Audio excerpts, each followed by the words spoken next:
Bonjour à tous, le dernier point de ça commence ici. Notre actualité du jour portera sur Ici tout commence, 876, Thibaut attaque Yann. Iris a paniqué et a demandé de l'aide. Alors que Antoine, Frédéric Diefenthal, se promène dans le parc de l'Institut Auguste Armand, il aperçoit au loin une petite foule. En se dirigeant vers le groupe, le directeur a compris que quelque chose d'inquiétant venait de se produire. Il a aperçu l'ombre de quelqu'un attaché à un arbre avec une corde. Paniqué, le père de Souleymane, Dembo Camilo, arrive en courant et se rend compte que c'est Stian, le stagiaire des observations de la prestigieuse école de cuisine, qui est ainsi ligoté.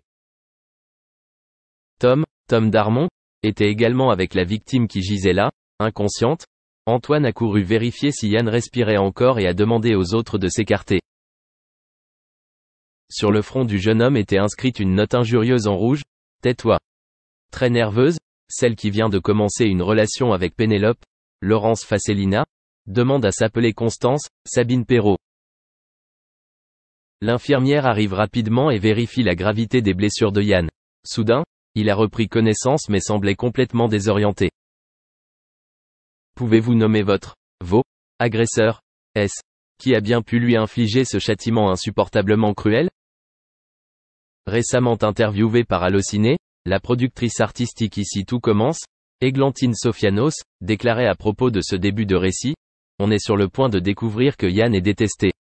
Toute l'intrigue tourne autour de l'intimidation et du harcèlement. » Dans le résumé des suites du roman, il apparaît que Souleymane, qui est censé guider Yann lors de son séjour dans l'établissement, sera soupçonné d'être l'agresseur de cette nouvelle recrue. Est-ce vrai? Cette théorie est-elle confirmée? Point d'interrogation. Merci d'avoir regardé et à la prochaine vidéo. N'oubliez pas de vous abonner à notre chaîne. En attendant, dites-nous ce que vous en pensez dans la section commentaires ci-dessous. Au revoir. Grégory. La chanteuse lyrique de 51 ans détaille ensuite ce qui pourrait s'apparenter à des manigances de la part de la production.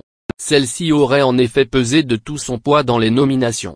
Encore plus concret, quand un mois avant la fin, nous avons voulu nominer Lucie parce qu'elle n'avait pas fait une bonne évaluation, la prod s'y est opposée, se souvient-elle. Il la voulait face à Grégory à la fin et c'est ce qui s'est produit. Elle met quand même un holà, cela dit, c'est la seule fois qu'ils sont intervenus ainsi. Isabelle Charles fait part de sa déception et de son insatisfaction, il n'y a plus rien de réel. Ce que je subodorais. Il est facile de scénariser les choses en choisissant de montrer les personnes sous un angle plutôt qu'un autre. Cela m'effrayait, mais j'ai été épargné, car il était difficile de dénaturer mon côté franc et authentique, reconnaît-elle. J'ai même été déçu de ne pas refaire une deuxième saison, car l'année d'après, ils ont tout changé. Mathieu Johan a confirmé ses dires au site sudinfo.fr. Dès le premier prime on a tout de suite compris que Grégory gagnerait le programme. Avec sa voix, son charisme, son histoire et sa maladie, c'était pour nous évident qu'il fallait qu'il gagne. Cela ne faisait pas l'ombre d'un doute. On l'appelait d'ailleurs Greg le millionnaire, avait-il ainsi confié. Samedi 13 novembre, lors du prime de TF1, Nico a évoqué la promotion de Grégory le Marchal. On se souvient que les talents se montraient assez turbulents. On était casté pour nos voix, la manière dont on dansait, mais vous ne vous étiez pas rendu compte qu'on était taré, a lâché par ailleurs Karima.